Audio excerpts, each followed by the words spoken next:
irmãos que marcaram época no movimento espírita, que continuam aí atuando no movimento espírita. Primeiro de tudo, Getúlio, eu queria saber o seu nome completo, se você é casado, se tem filhos. Eu queria que você me desse essas informações iniciais. Getúlio da Conceição Torres. Hoje eu estou com 72 anos. Estou casado há 48 anos. Com quem? Quem é a felizarda? Uma pessoa que me apresentou a doutrina espírita, né? Foi através de Georgette. Naquela época, minha namorada, que me apresentou o livro dos Espíritos no trabalho, que nós nos conhecemos no trabalho, no INPS.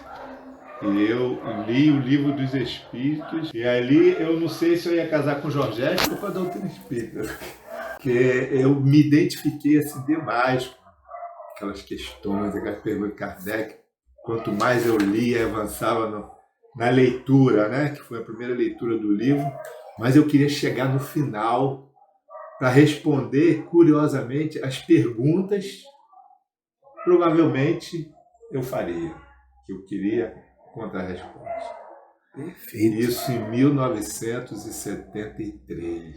Então foi nesse ano que você se tornou espírita. Nesse ano que eu conheci a doutrina espírita, através do Livro dos Espíritos, apresentado pela minha futura esposa, hoje, Georgette.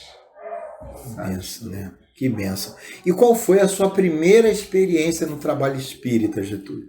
Primeira experiência? Eu tive tantas experiências bem precoces, porque quando eu conheci a doutrina espírita, e através de Georgette, eu ingressei no Ana Viana. Tive uma passagem rápida de uns 6 meses na UMEM, porque eu residia em Niterói e Georgette em São Gonçalo. Eu trabalhava em Niterói e vivia em Niterói. Então eu tive uma experiência de 6 meses frequentando a mocidade da UMEM, com Boixá. Norberto Boixá. Norberto Boixá. Gente finíssima, não. A UMEM foi base para muitos, né? Tio Celso também passou muito para São Gonçalo, levando o canto, a alegria dele, o evangelho, através da música. Então eu tive uma passagem de 6 meses pela UMEM e depois eu fui para o Ana Viana.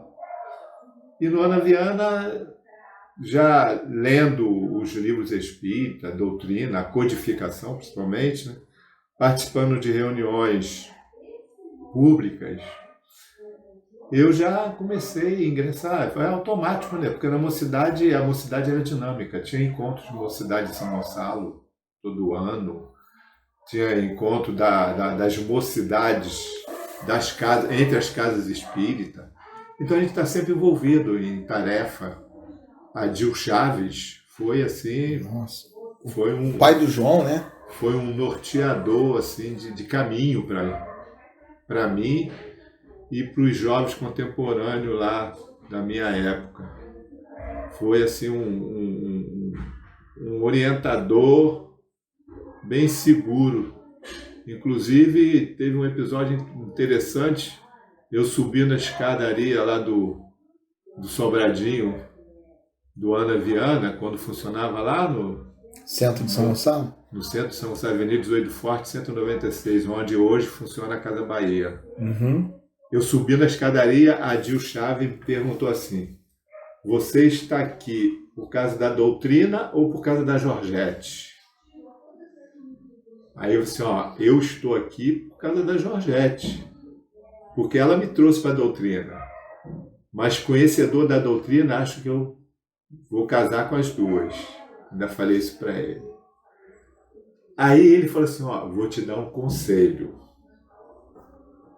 Se você está entrando na fileira da doutrina espírita, case com Georgette. Porque depois que você entrar aqui, você não vai sair mais.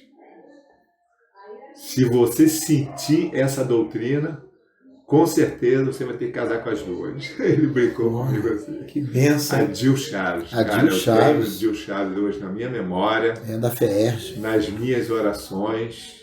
As canções que ele ensinou pra gente na mocidade. Até hoje eu guardo e canto ainda. Que bom, Getúlio. E Getúlio, quais foram, né, os pioneiros do movimento espírita em São Gonçalo, pelo menos os principais que você se lembra, e quais foram as contribuições desses pioneiros no movimento espírita de São Gonçalo? Você poderia citar? Eu conheci a doutrina espírita em 73, ingressei no movimento através do grupo de mocidade e participei de muitos eventos, inclusive fora daqui de São Gonçalo, né? A gente viajava para Macaé, Cabo Frio, Magé, para Niterói mesmo, fazendo encontros de mocidade. E nesse movimento de jovens eu tive vários, vamos dizer, líderes espíritas, né? Que a gente, quando é jovem, tem os líderes. Adil Chaves foi o primeiro deles, né? Seu Antônio Bispo, indiscutivelmente, como futuro sogro, ele me deu muito embasamento em relação à doutrina espírita. E tiveram outros, né? Seu Zezinho Manuel da Silva, não sei se você conheceu. Não, infelizmente. Não. Era presidente da IFAL, Instituição eu fui da IFAL, mas não... seu Zezinho conheci. Seu Zezinho. Eu era criança, conheci seu Zezinho. Manuel da Silva você não conheceu, não. Não, Seu Zezinho. Ele era, inclusive, presidente do conselho na época. Olha... os meses espírita, ele dirigia os meses espírita e tudo, quando acontecia na IFAL. Na IFAL eu lembro. No Maria de Nazaré. Sim. Quando acontecia na prefeitura, início da década de 70. Tinha o apoio das autoridades? Tinha apoio das autoridades. O mês espírita de São Gonçalo fazia parte do calendário de aniversário do município. Olha isso. Acontecia em setembro. Entendeu? A programação oficial do aniversário do município todo ano era incluído Semana Espírita de São Gonçalo. Começava num domingo e terminava no outro domingo. A Semana Espírita tinha 8 dias, não era 7. Caramba, que bênção, hein? Todos os dias, à tardinha. E era o mês espírita era realizado no salão da prefeitura de São Gonçalo. Hoje não existe mais, mas tinha um anfiteatro enorme ali. Aliás, o movimento espírita de São Gonçalo recebeu muito apoio naquela ocasião, na década de 70, principalmente, das autoridades governamentais do município. Nossa. Tá? Eles cediam o anfiteatro, eles divulgavam, através da programação do município, o evento, a Semana Espírita. Nós recebíamos a presença deles. Quando o prefeito não ia, mandava um representante, o vice-prefeito. Então, o movimento espírita, realmente, na década de 70, início de 80...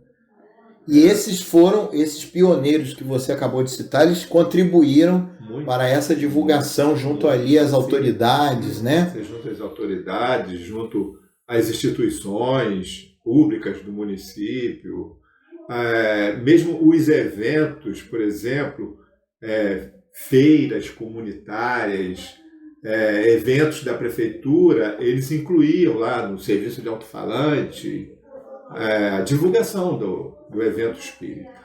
Nossa, que maravilha, hein? Muito bom. E Getúlio, do que você se lembra, quais foram assim, as primeiras casas espíritas fundadas em São Gonçalo, a mais importante, assim, que você poderia citar, que marcou época, né? Porque a IFAL não existe mais, né? Há muitos anos, né? A IFAL, infelizmente, uma casa que contemplou o município com muitos... Ia ser referência na área hospitalar, né? O primeiro hospital espírita seria daqui, né? A IFAL. Mas, tirando a IFAL, o Maria de Nazaré, o Ana Viana, hoje Sociedade Espírita Ana Viana, né? Mas ela foi fundada na década de 60, a dona Angélica, o Centro Espírita Maria de Nazaré. Sempre teve esse nome, Maria de Nazaré? Sempre. E tinha, onde funciona hoje o Regeneração, sim, tinha o Centro Espírita Jesus, Maria e José. O nome era esse? Jesus, Maria e José. Que depois ele passou por um processo de esvaziamento, e aí João Luiz eu fiz uma visita lá, uma das primeiras visitas de retomada daquele espaço para converter novamente em casa espírita, hoje, né, o Regeneração, fundada pelo João Luiz, junto com o seu Antônio Bispo. Eu, João Luiz e seu Antônio Bispo fomos lá visitar o prédio antigo, que hoje não tem nada a ver, né?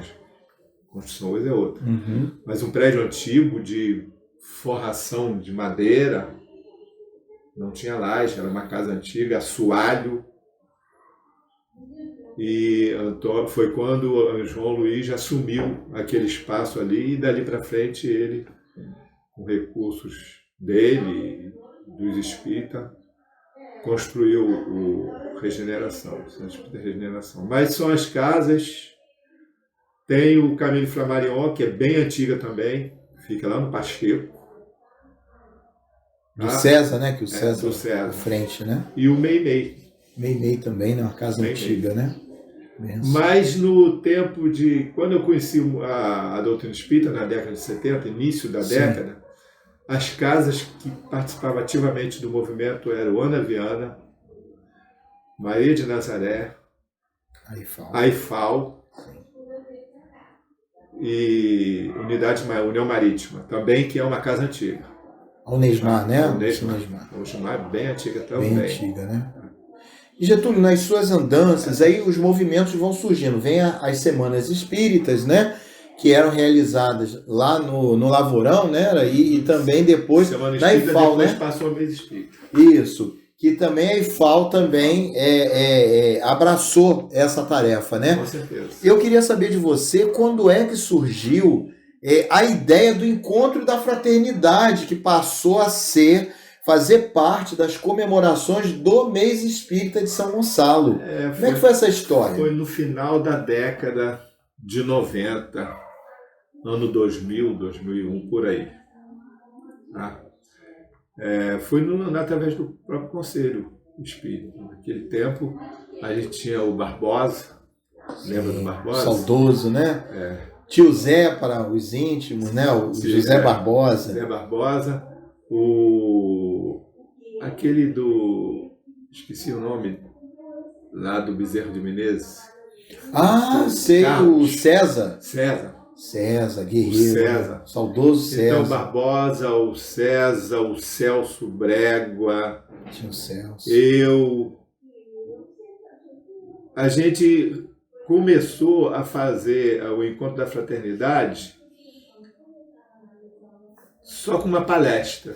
Era uma palestra simples. Uhum. Depois surgiu a ideia de criar um encontro com barracas para oferecer produtos, para, de alguma forma, angariar recurso para ajudar as casas espíritas. E aí começou a crescer. Nós fizemos vários encontros nas escolas públicas, CIEP, ali aqui perto do Paraíso, aquele CIEP ali, esqueci o nome. Sim, Vladimir Zorg. Vladimir Zorg. Ele agora está até reformado, está bonito. Uhum. Fizemos vários encontros ali, e depois nós passamos lá para o Colégio Odete Sampaio. O Curubandê. Sim. Aí a equipe cresceu, outras pessoas se envolveram, e aí o movimento cresceu. Encontro da Fraternidade, realizado sempre no mês de setembro, depois passou a fazer parte do mês espírita, no terceiro domingo do mês de setembro. Ele cresceu e ganhou vulto. E vários personagens espíritas do movimento espírita, não só de Niterói, de São Gonçalo, mas do Rio de Janeiro, vieram e participaram em palestras aqui no nosso Encontro da Fraternidade. Se tornou um encontro assim, bem popular, conhecido no movimento espírita. Nós chegamos a ocupar o espaço lá do Colégio Odete Sampaio, com mais de 40 barracas. Todas as casas espíritas participavam.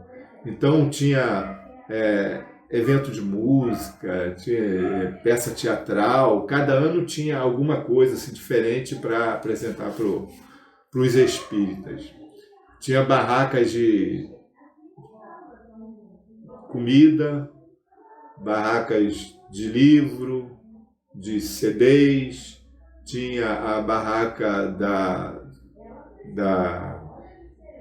Ciranda da Natureza, que é um projeto também que surgiu aqui no Miguel Arcanjo, e era planta, sucos naturais, tudo natural. Então foi um movimento muito legal, que durou 20 e poucos anos até chegar a pandemia. A pandemia, em 2020, a gente já não realizou encontro, nem em 2021, nem em 2022. E aquele encontro da fraternidade, naqueles moldes, com aquele movimento, não Acabou, né? se repetiu mais. Não se repetiu. Naqueles moldes, nós hoje não temos. Pode ser que daqui para frente, né, novo grupo aí do movimento espírita, dirigentes do conselho, do próprio EFRA, se mobilize para retomar aquele encontro que foi assim... Foi exemplo, né? Foi modelo no movimento espírita fluminense. Mobilizou assim de forma plena os espíritos de São Gonçalo. Todo mundo ia lá. Vinha gente de Itaboraí, de Maricá, de Niterói, do Rio de Janeiro. Djalma Santo fez palestra lá. Gerson Monteiro. Gerson Simões Monteiro, né? Da Rádio Rio. Antes de desencarnar, bem antes, né? Pensava que ele nos visitou num desse evento, fez estudo lá. Pensa. Infelizmente hoje a gente não tem, né? Mas estamos aí, né? Para retomar, né? Se Com Deus certeza. quiser. E Getúlio, e aí tem um outro evento que eu sei que você é muito conectado com esse evento, que surge depois, que é o ESESG, né? Que é o Encontro das Crianças Espíritas de São Gonçalo. Como é que surgiu isso? Como é que você abraçou essa tarefa aí junto com Miguel Arcanjo? Esse ESESG, ele tomou esse nome depois. Depois. Mas esse Encontro de Crianças Espíritas de São Gonçalo, ele vem desde lá do tempo de Gerson Praça, da esposa dele, da Vera Caridade. Vera Caridade. Lá no Odete Sampaio mesmo, antes do século XXI, século XX. Século XX. Uhum. Nós tivemos encontros lá maravilhosos, reunindo assim dezenas e dezenas de crianças de todas as casas espíritas de São Gonçalo, sob o comando da Vera. Na ocasião era diretora, a gente chamava diretora do Departamento de Infância, né? E Juventude, né? Então tinha o ESESG, o encontro, né, das crianças, e tinha o EMESG, encontro das mocidades espíritas, que também vem de longe. Lá da década de 60, de 70, a gente já tinha encontros de mocidade espírita. Uhum. Tá? Ele foi mudando, se modificando, né, tomando outros formatos, mas o encontro é o mesmo. E eu ingressei, como eu disse, desde quando eu entrei na doutrina espírita, eu sempre gostei de participar dos eventos. Tanto o evento das crianças como da mocidade, eu estava sempre dentro, fazendo alguma coisa. Feira de livro, encontro da fraternidade. E o ESESG que a gente abraçou porque na casa espírita nós sempre trabalhamos com criança.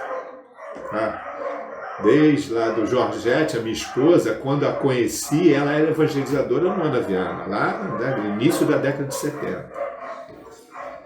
Então eu me afinizei logo com esse tipo de tarefa, até porque a minha namorada, a minha noiva, depois a minha esposa, e hoje tenho filhos, meus filhos passaram pela evangelização, meus netos estão aqui na evangelização, então eu sempre fui afinado com a evangelização. E eu já fiz tudo que você imagina em ESESG, desde me vestir de palhaço, de cobra, para divertir com as crianças, até participar de estudos, entendeu? Coordenação de equipe, Fizemos tudo, inclusive em 2010 nós tínhamos o ESESG, o EMESG, Encontro de Crianças Espíritas, Encontro de Mocidade Espírita. Eu não vou tomar só para mim, mas sem falsa modéstia, eu estava na direção do Departamento de Infância e Juventude, no CEF, do Conselho. Eu, Diana e Andréia, que foi lá da IFAL. Uhum.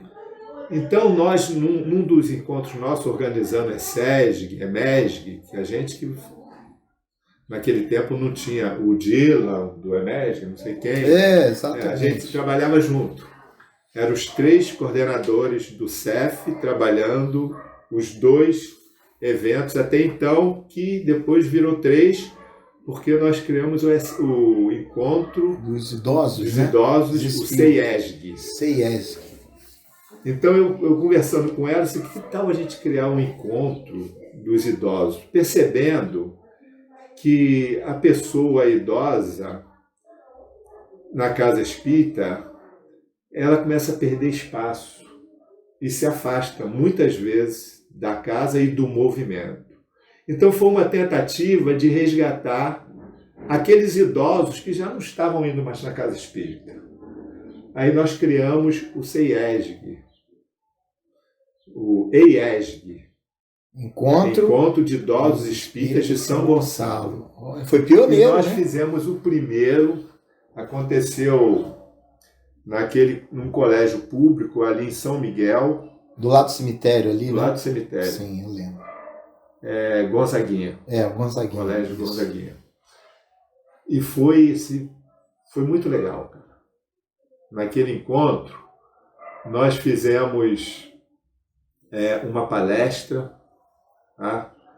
E criamos várias oficinas. Oficina de planta, oficina de música, oficina de dança, oficina de arte. E convidamos os idosos compareceram, cara. O salão do colégio ficou lotado. Depois continuou, né? 2010, 2011. Nós saímos do conselho, né? Entrou um outro grupo. Aí o Roberto Narazaki, o japonês, ele assumiu o comando, porque ele fazia parte do novo grupo da direção do CEF, então aí eles dividiram. Ele ficou responsável por esse evento, o outro ficou pelo de criança e o outro de mocidade. Mas hoje também não temos mais o encontro de idosos. Nós realizamos vários. Mesmo depois que nós saímos da direção, nós continuamos participando com a Ciranda da Natureza. Eu queria falar sobre isso. Como é que entra a Ciranda da Natureza, tanto no movimento de criança quanto no movimento de idosos? No movimento de criança, no movimento de idosos, na comunidade, nas escolas, nas praças públicas. Todos esses ambientes nós já frequentamos. Como é que surgiu a ideia da Ciranda da Natureza? A Ciranda da Natureza. É um projeto, eu posso dizer que foi idealizado pela Georgette. Georgette sempre foi ligada à planta, à natureza. Se você gosta de planta, você tem que gostar de bicho. Se você gosta de planta e de bicho, tem que gostar de gente. Você não vai ter uma floresta sem insetos. A gente não tem a floresta. Se acabar com todos os insetos, as florestas acabam. Então, nós sempre, na evangelização do Miguel Arcanjo, né, desde sempre colaborando, talvez até por carência de mão de obra, né, de tarefeiro, a gente sempre esteve vinculado a esse trabalho. Houve um tempo no Miguel Arcanjo, lá no início do século, 2004, 2005, quando o Miguel Arcanjo foi fundado, 2000 até 2008, mais ou menos, nós tínhamos um grupo de evangelizadores grande, mas depois se esvaziou. Mas foi mais ou menos por aí, 2006, que Georgette teve essa ideia de rechear a prática, oficinas da evangelização com o verde, com a natureza. Porque a fala dela era a seguinte, que nós falamos para as crianças de Deus, nós falamos das plantas, dos animais, mas as nossas crianças já viviam, naquele tempo, integrado à tecnologia. Naquele tempo, os videogames, né? As primeiras maquininhas que surgiram, até aqueles joguinhos manuais, né? E aí ela disse, vamos criar uma forma de mostrar para as crianças, não através de imagens de aparelhos, mas na prática, na vivência, o que é uma planta verde, o que é uma planta nascendo, o que é um bichinho na planta. E aí surgiu esse projeto, Ciranda na Natureza. Começamos no Miguel Arcanjo, fizemos várias, toda semana tinha oficina no Miguel Arcanjo, porque dia de evangelização era dia de Ciranda na Natureza. E nós temos vários episódios de crianças, falas de criança, no início desse... Nós fizemos uma oficina com as crianças, então cada criança apresentou um projetinho, dentro do nível de cada um. Aí teve um menino que criou um projeto de um livro, uma história do mar. Eu até me emociono, porque esse garoto, se fosse hoje, ele seria tido como um autista, né? Num grau qualquer, mas... Então ele criou uma história sobre o mar e ele falou sobre o tubarão. Ele contou a história do tubarão, falou sobre os peixes, sobre o mar. No final, isso, gente, é para o grupo do Miguel Arcanjo, porque a gente fazia a evangelização, era aberta, todo mundo participava das apresentações das crianças. Não era só para o grupo de evangelizando e evangelizadores, não. Era para a casa toda, era no sábado à tarde. Então, quando todo mundo achava que ele tinha concluído a história, aí ele disse assim, gente, a história não acabou, ela está só começando. Depois a gente, analisando o trabalho das crianças, a gente percebeu que ele não estava falando da história do tubarão. Estava contando a história dele próprio. Dele próprio, no caso. Era uma criança que tinha limitações e, evidentemente, ele falava dele. E ele tinha essa esperança, essa expectativa de que nada tinha acabado. Tudo estava começando. Tem outras histórias também que... Mas foi um marco, né? A Ciranda foi um marco. E daí o projeto avançou, nós passamos a divulgar, começamos a receber convites para apresentação do projeto da Ciranda nas casas espíritas, no Colégio Castelo Branco, nós fomos 3 vezes lá, porque são muitos alunos, 600 alunos, então a gente fazia assim para um grupo de alunos, uma série, outro dia outro grupo, e levávamos todo o nosso arsenal de planta, de material, de terra, tudo que a gente utilizava na casa espírita, a gente levava para as escolas, apresentamos oficina lá em Magé, em Itambi, na praça pública, numa exposição que teve lá de plantas, nos convidaram, e a gente está até hoje trabalhando nessa coisa que nós acreditamos, não dispomos de recursos humanos para fazer crescer esse trabalho, mas o pouco que a gente sabe, que a gente aprende, a gente está tentando partilhar com as crianças que a gente recebe aqui no Miguel Arcanjo e onde nos convidar nós vamos. Perfeito. Meu amigo, qual foi, Getúlio? Você trabalhou com muitas pessoas que foram um marco no movimento espírita gonçalense e que partiram, né, para o plano espiritual. Qual foi a importância do trabalho de unificação, tá, do movimento espírita em São Gonçalo, que foi realizado pelos saudosos confrades Antônio Bispo, Maria do Vale e Celso Brégua? Meu Deus. Aquele momento, né, lencinho, né, que tem que Isso ter. aí é né? um marco na unificação do movimento espírita de São Gonçalo, não só de São Gonçalo, mas de todo o estado, né, que aconteceu no mesmo tempo. A USERJ, a FEERJ existiram, né? Qualquer espírita conhece essa história.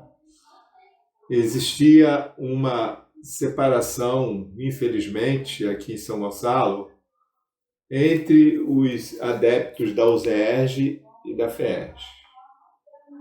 E não havia união. Não havia união. Essa união ela começou a se fazer e se concretizar a partir daquela data 2 de maio de 2002, 2 de maio de 2002, quando Celso Brégua entregou o patrimônio da família dele, né, na divisão dos bens, ela ficou com aquela casa. E eles dois combinaram de ceder aquele espaço, porque com o falecimento do pai dele, ficou eles dois só de herdeiro. Uhum. Aí, na divisão dos bens, a casa ali coube a ela. A irmã dele. A irmã dele. Tá. A irmã de Celso Brega, Vilma. Então, eles entregaram aquela casa para o movimento espírita. Não entregaram simplesmente a casa como ela se encontrava, mas eles construíram, né, um espaço espírita fraternidade, deram esse nome e entregaram ao movimento espírita. Ali, justamente nessa data, 2 de maio de 2002, houve uma reunião. Eu graças a Deus, eu contribuí para Antônio Bispo e Maria do Vale olharem face a face. Sabe que a gente, como você disse no seu trabalho na palestra, né, nós somos espíritos imperfeitos e temos nossas dificuldades, né? O orgulho, muitas vezes, está presente mesmo no nosso movimento espírita, né? Porque nós estamos aqui para trabalhar isso. Então eu conversei muito com o seu Antônio e conversei muito com Maria do Vale. Eu não sei porquê, mas eu tinha acesso a todos, independente das questões que tocavam o movimento, né, da separação. E eu consegui fazer com que eles cedessem, né? Eu não sei porquê, não tinha dinheiro em jogo, não tinha bens materiais em jogo, não tinha nada. A doutrina espírita, que é de toda, é patrimônio da humanidade. Não é minha, não é do meu conselho, nem do seu. E naquele tempo eu já estava dirigindo também o departamento de infância. E Tomásia dirigia o departamento de infância por conta da USERJ. E eu... Era tudo duplicado, né? Tudo duplicado. Então, a gente fazia um encontro, um evento para a infância. Aí eu tinha ali meia dúzia de casa, ela tinha meia dúzia dela, mas não havia, né, a união do movimento no município. Nesse dia bendito, graças a Deus, eu intimamente, eu me senti muito feliz ali. Tá? Eu era secretário do conselho.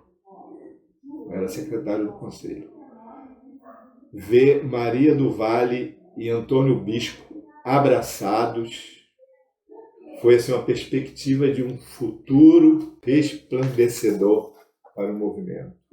E aí depois houve a continuidade, né? Graças a Deus, houve a organização, né? Com a unificação, o primeiro seu, o segundo seu, o terceiro seu, cada um assumiu o seu Jorge, João Luiz e seu Antônio, né? Seu Jorge com Maria do Vale, João Luiz lá com o grupo dele, seu Antônio com o grupo dele, que sempre era a base, era a família. E aí continuou a unificação e culminou, né, com a minha participação no conselho desde aquela época. Eu acho que essa união foi consolidada a partir de 2013.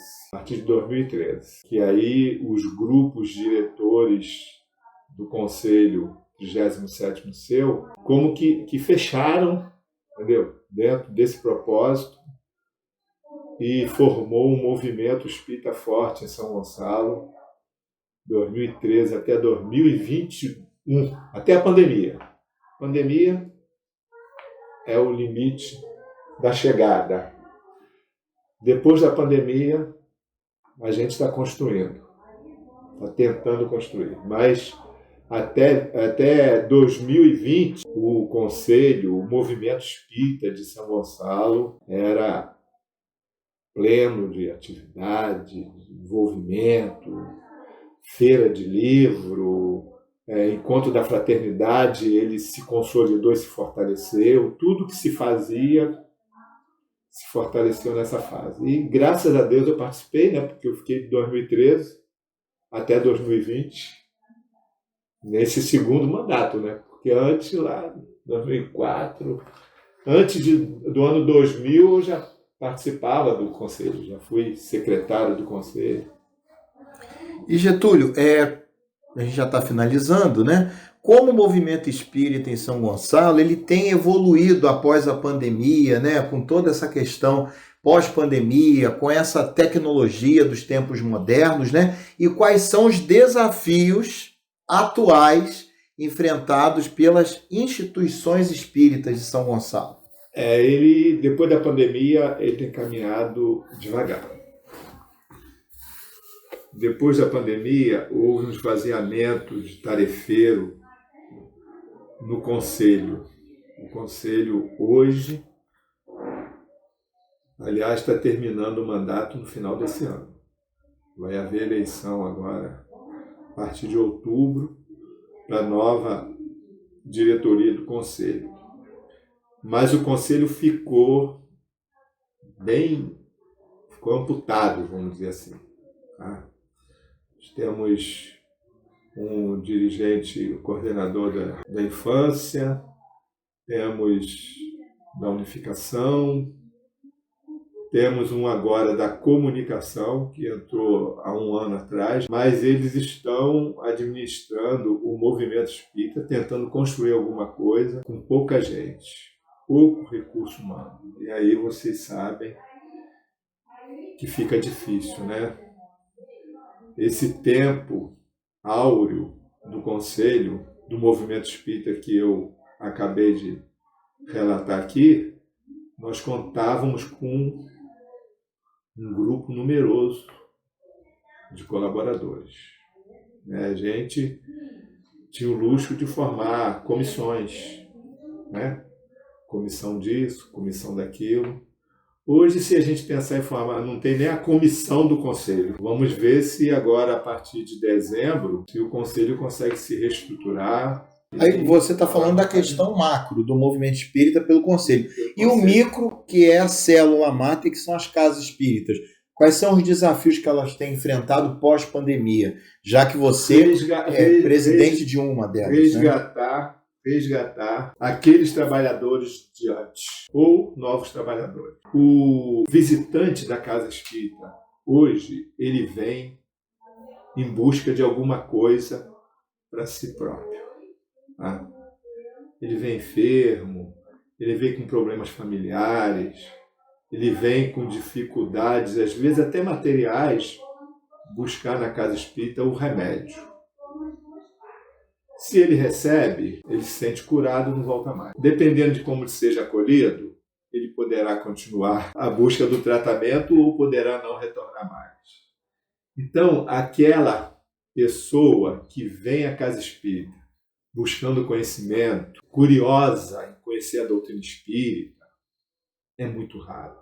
Eu ouvi há pouco tempo a fala de um espírita bem conhecido, que ele disse que quando ele chegou na casa espírita, ele era jovem ainda. Então ele chegou na casa espírita, passou pela recepção, foi atendido, né, pela recepcionista.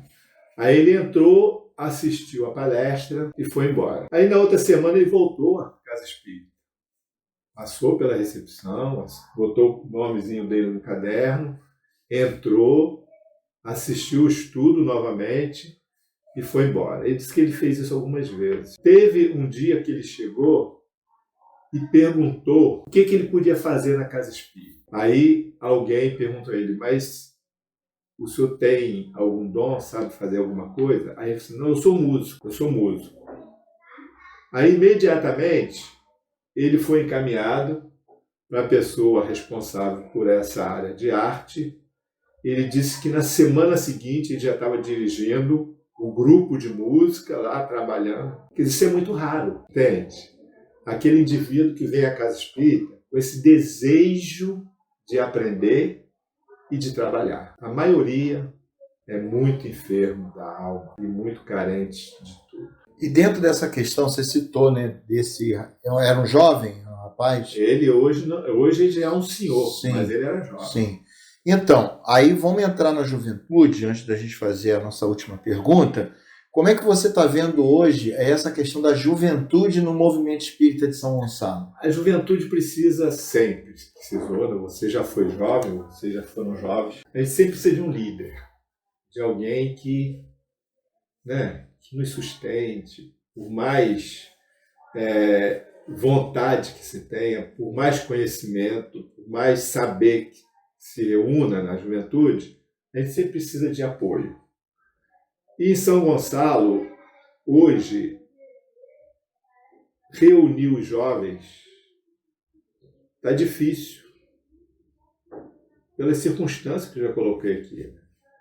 O Departamento de Juventude, por exemplo, o EMESG desse ano, de 2024, ele foi realizado graças ao esforço do grupo de conselheiro, do conselho. Então, a probabilidade de dispersão, de perda de jovem, de afastamento é muito grande quando não tem alguém ali, junto deles, incentivando. O jovem precisa de incentivo, de apoio, de solidariedade, de aplauso até, de ajuda, de amparo. O jovem precisa. O jovem não chega à casa espírita porque ele está pleno de felicidade. Quando o jovem chega à casa espírita, ele tem um problema, como aquele que entra na porta da casa espírita, que eu citei antes, com os seus problemas. O jovem também tem os seus problemas. Muitas vezes vem da família. E ele vem na casa espírita buscar, muitas vezes, o que ele precisa e que não encontra lá fora. E você acha que há esse acolhimento nas casas espíritas atualmente para esse jovem que chega com esses problemas? Como é que você vê isso? Eu diria que 100%, como eu gostaria que acontecesse, até mesmo como eu fui acolhido no Ana Viana, tá? Sem muitos abraços, sem beijos, sem aplausos, mas por pessoas que disseram para mim o que era aquilo ali, onde eu estava entrando e as perspectivas que eu poderia imaginar para mim. Minimamente isso a gente precisa de apresentar para o jovem quando chega na casa espírita. O que é isso aqui? O que nós esperamos de você? O que você precisa de nós? Infelizmente, a casa espírita São Gonçalo, hoje, a gente, não sei, o jovem está chegando na casa espírita pelas experiências da família, de ter pai espírita, de ter mãe espírita, ou dele estar perdido no mundo e aí ele procura uma casa espírita, através de um amigo, de um outro jovem, mas ele precisa de mais apoio, né? Mais apoio, mais acolhimento. Não é na chegada, é no dia a dia. É o corpo a corpo com o jovem. Isso é muito... Agora, nota-se também, vale ressaltar, que os jovens que estão ingressados no movimento espírita têm dificuldade de estreitar laços com pessoas idosas. Isso a gente observa. Tá? A gente que está na casa espírita, eu não da infância, mas desde a juventude, partilhando com o jovem, com o adulto, todo o trabalho de uma casa espírita, do movimento espírita, a gente não pode ignorar isso. Até mesmo crítica a gente ouve de jovem. Quer dizer, são questões do jovem e do adulto que precisam ser trabalhadas, e se a gente percebe isso e não exterioriza para ser tratado, vai continuar do jeito que está. Entende? Então, o adulto da casa espírita, eu digo o adulto mais antigo, o dirigente de casa espírita, o presidente, o coordenador de equipes, de trabalho mediúnico, o centro espírita não é só o trabalho mediúnico, não é só a palestra pública, né? O futuro da instituição, da casa, do movimento, está em quem está. Eu já fui jovem, eu já fui criança, já fui evangelizando, né? Evangelizando infanto-juvenil. Hoje eu sou evangelizando terceira idade, quarta idade. Então, nós já passamos por essas etapas. Então, nós temos essa visão. E hoje estamos convivendo, né, do outro lado, né, de idoso, com aquelas idades que nós passamos. E a gente sente isso. Não estou falando de jovens em relação a outros idosos, não. Estou falando a nós mesmos. Porque a gente trabalha com jovem, trabalha com criança e trabalha com idoso. O projeto Ser na Natureza não tem barreira. Nós fazemos oficina misturando tudo. Se tiver, o grupo é o grupo.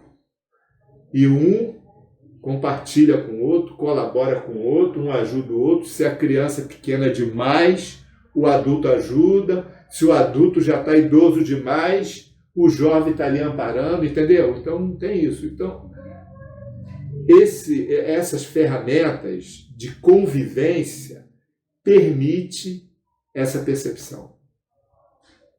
Entendeu? Permite que a gente tenha essa percepção. E isso precisa ser trazido para os grupos de estudo, para os grupos de idosos, para os grupos de jovens, para a gente saber, como dizia Sócrates, quando a gente começa a perceber as nossas doenças, aí começa o processo de recuperação. Exato. Então, se a gente não traz isso para a discussão, a gente vai continuar ouvindo idoso criticando o jovem que não vem na casa espírita, que vem, mas que não se pronuncia para fazer nada, jovem dizendo que o idoso não dá oportunidade, a casa espírita é fechada. Não é só isso, não. A gente precisa ampliar esse olhar. Perfeito, Getúlio.